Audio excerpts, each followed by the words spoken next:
గురించి కూడా కొన్ని క్వశ్చన్స్ అడుగుతా. చెప్పిండ్రు, కాకపోతే ఏదో ఇక మా తృప్తి కోసం, వ్యూవర్స్ తృప్తి కోసం అడుగుతా. కేసీఆర్ సార్ బంగారం, రేవంత్ రెడ్డి. సరే రేవంత్ రెడ్డి సార్ గురించి చెప్పండి. అంతే. అవును సార్, మీరు సీరియస్ కావద్దు. మల్లారెడ్డి విద్యా సంస్థలు ఇవన్నీ కాపాడుకోవాలంటే ఎవరు అధికారంలో ఉంటే అక్కడ ఉంటేనే వీటన్నిటికీ సేఫ్ అని మీ మీద కొన్ని ఆరోపణలు వస్తున్నాయి. అండ్ పార్టీ మారుతారు అని చెప్పి కూడా గట్టి టాక్ ఉన్నది. అట్లాంటిది ఏమైనా ఆలోచన ఉందా మీకు? చూడు, మీకు అందరికీ మళ్ళీ నన్ను చూడంగానే రకరకాల ఆలోచనలు వస్తాయి.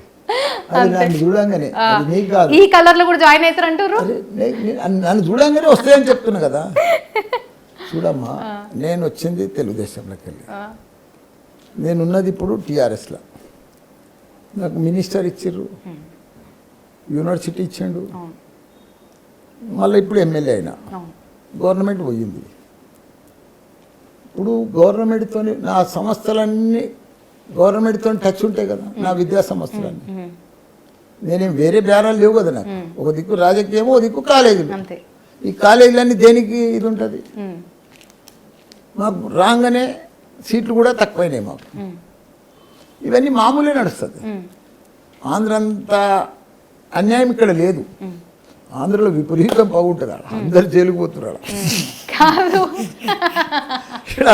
కాదు సార్, ఇప్పుడు మీరు పార్టీ మారే ఆలోచన అయితే ఏం లేదు, ఇలానే ఉంటుంది. ఎందుకు ఉంటుందమ్మా? 73 ఏళ్ళు. ఇప్పుడు పార్టీ మారిన వాళ్ళు 10 మందిని చూస్తలేమా మనం రోజు? అన్ని అబద్ధాలు అడవలసి వస్తుంది. నేను ఇంకా టీఆర్ఎస్లోనే ఉన్నా, నేను కాంగ్రెస్ కాండ కప్పుకోలేదు. ఇవన్నీ అబద్ధాలు అంటే నేను ఇంత బతికి నాకు వద్దు. పోతే నిమ్మడంగానే పోతా. మారుతున్నా అని చెప్పేస్తా. ఇంటుంటేది పోతుంది. అయితే అదేంటి? అరే నేను కుల్ల చెప్పేదే కానీ ఈ దాపరికము ముసుగుల ఉన్నదమ్మా నాకు. కేటీఆర్ గారు మన భారతదేశంలో గొప్ప నాయకుడు. ఐటీ ఇండస్ట్రీ మన తెలంగాణ డెవలప్ అయిందంటే ఆయనతోటే అయింది. ఎందుకంటే 3 లక్షల ఐటీ ఉద్యోగాలు ఉన్నది, ఇలా 9 లక్షలకు తీసుకుపోయింది హైదరాబాద్. ఓ డిఫరెంట్ లెవెల్లో రియల్ ఎస్టేట్ కూడా పెద్ద హై బిల్డర్స్ తీసుకుపోయింది కూడా, హై రేంజ్ బిల్డింగ్లు వచ్చినాయి కూడా మన కేటీఆర్ వాళ్ళు. ఎందుకంటే కేటీఆర్ గొప్ప నాయకుడు, విజన్న నాయకుడు.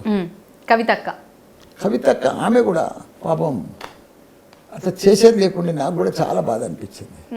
ఎందుకంటే మేము కూడా కేసీఆర్ బిడ్డ అని చాలా రెస్పెక్ట్ ఇస్తాం.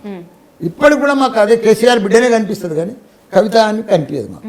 ఈరోజు కూడా ఆమె పార్టీ మారినా, పార్టీలకి సస్పెండ్ చేసినా, మేము ఈరోజు కూడా కేసీఆర్ బిడ్డనే. అప్పుడు ఎట్లుందో ఇప్పుడు కూడా మా దాంట్లో మార్పు రాలేదు.